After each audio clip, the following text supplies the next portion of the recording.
蘋果這周真的是要殺瘋了，因為今天剛剛發布完高端版本的 MacBook Pro 和2個 Studio Display 的顯示屏，然後我剛剛把視頻做好發出去之後呢，我去一查看啊，發現蘋果又發布了新款，也就是今天視頻的主角 M5 芯片的 MacBook Air。在評論區啊，很多人都在討論這款 M5 芯片的 MacBook Air， 那不僅是因為它代表了 Air 系列的性能新巔峰，更因為這代產品的定位啊發生了一個非常微妙的變化。那大家都在討論呢 ，M5 的定價邏輯其實是為了給明天可能發布的代號 Neo 的廉價版 MacBook 騰出位子。那今天這期視頻我們先聊一下關於 M5 MacBook Air， 那看看它到底有哪些升級點，是否值得你購買。那這次的外觀呢是一點都沒變，依然還是熟悉的13英寸和15英寸，顏色呢也依然是去年的4種顏色，也就是天藍色、午夜色、星光色和銀色。但是啊，它的內在全換了，因為這次搭載的是3纳米的 M5 芯片。在它的 CPU 方面，全系標配10核 CPU， 其中包含4個性能核心以及6個能效核心。它的性能比 M4 提升了大約 15%，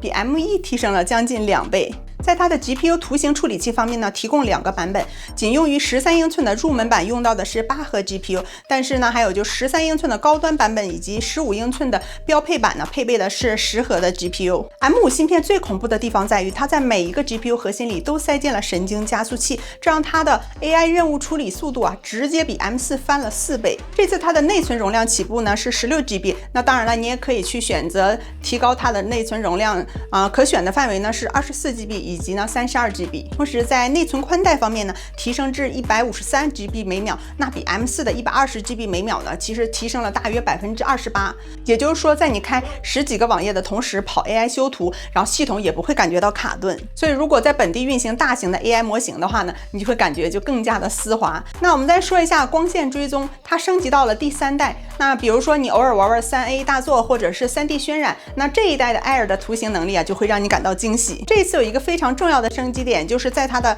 存儲方面，從原來的256GB 呢升級到了512GB。当然了，你最高可以選配到4TB 的。那同時啊，它在 SSD 速度上面也是進行了翻倍。這次不光容量大，而且它的读写速度呢也比 M4 呢快了将近2倍。这一次它會搭載蘋果自研的 N1 芯片，也就是說 M5 會成為首款支持 WiFi 7、藍牙 6.0 的 Air 版本。那以及呢，還有就是網絡連接的延遲性啊和穩定性呢，可以說是跨代級別的。下面讓我們來一起討論大家最關心的刷新率的問題。那我知道很多人都在等啊，說是否可以升級到120赫茲的 ProMotion 刷新率，但是我只能告訴你，非常的遺憾，這一次 M5 Air 呢依然還是60赫茲，蘋果依然是把120赫茲的高刷呢留給今天同步更新的 M Pro 和 M5 Max 的 MacBook Pro。那所以說啊，如果大家真的是很向往高刷，就只能去移步到 MacBook Pro 系列了。那我们來看一下連接方面，那同時這次啊新款的 Air 呢，它並沒有升級到新的雷利5接口，而是依然採用了和上一代一樣的雷利4的接口。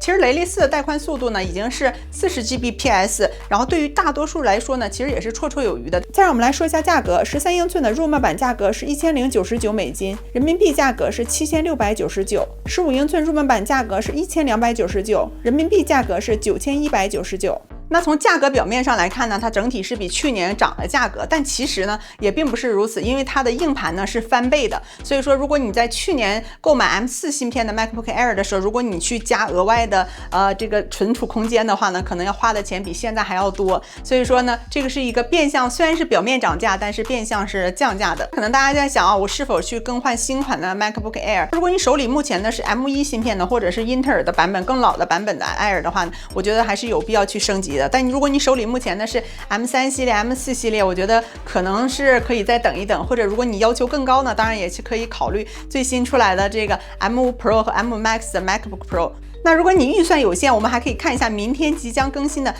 低價版的 MacBook Neo。那當然了，我也會第一時間給大家更新視頻。如果你喜歡我的視頻內容，記得訂閱我的頻道，為我的視頻點讚留言哦。感謝大家的收看，我們下期見啦，拜拜。